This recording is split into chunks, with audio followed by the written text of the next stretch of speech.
Bonjour les amis, bienvenue à ce cours intitulé Encadré sur les notions qui tournent autour de la croissance économique et le qui sur la croissance économique. Alors dans ce cours nous verrons les notions telles que la TVA, les droits de douane et les subventions. On va essayer de mieux les comprendre.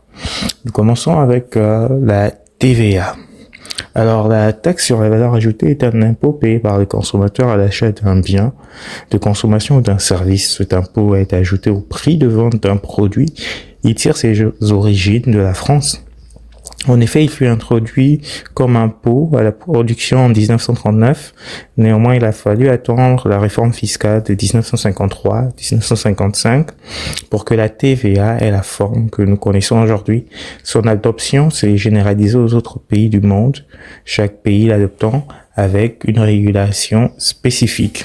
Son principe est simple. Dans la mesure où l'entreprise vendeuse collecte pour le compte de l'État le dit impôt, c'est alors que l'on parle d'impôt indirect, car le citoyen paie l'impôt par le moyen d'un intermédiaire. Les droits de douane. Ils constituent un impôt ou une taxe qui est ajoutée par l'État au prix d'achat d'un bien afin de favoriser les produits locaux.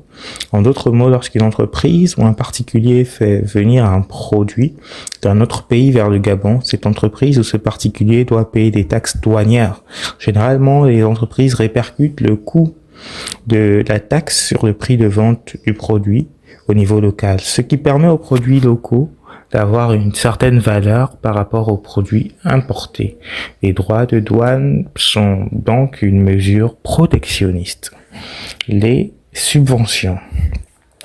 Ce sont des aides que l'État octroie aux personnes ou aux entreprises locales afin d'acheter ou vendre des produits à l'international, mais aussi pour soutenir l'activité locale en aidant une couche économiquement faible de la population, à l'exemple des personnes économiquement faibles qui sont soutenues par la CNEMGS, que ce soit en termes de frais d'hospitalisation ou d'achat des médicaments.